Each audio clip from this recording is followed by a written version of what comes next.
We are Adasoft Software Training Services. This is the tutorial for the beginners in AutoCAD software. Hi, welcome to this video. Today we will discuss about offset tool in AutoCAD.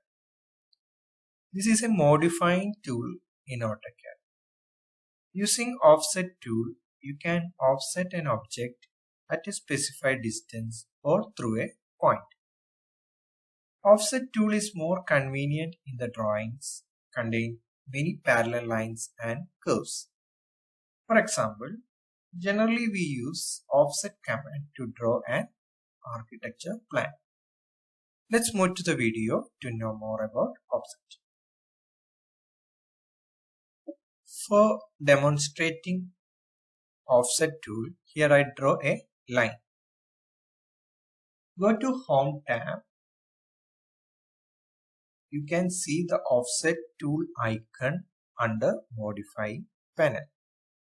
You can access this tool from here or type O in command box.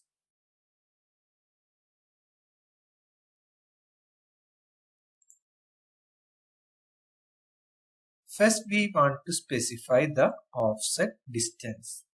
Here I give 10 units. Next select the object to offset. Then specify the side to offset. You can offset to this side or this side.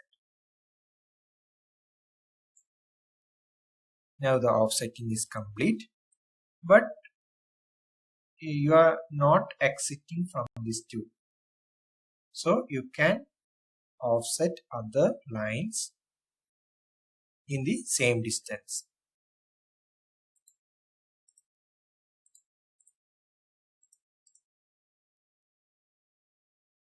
If you want to exit from this tool, press the escape button.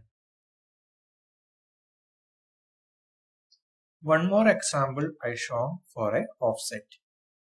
This time I draw a closed rectangular figure. Activate the offset tool by typing O in the command box. And specify the distance. Here I define 2 units. Then select the object, select the rectangle, then specify the side. One rectangle I offset to inside the rectangle and one to outside the rectangle. Now you can see these two rectangles have different dimension from the original. But the offset distance will be same 2 units from the original one. So from this we understand that if you offset a closed object, the dimension will change. Thank you for watching this video.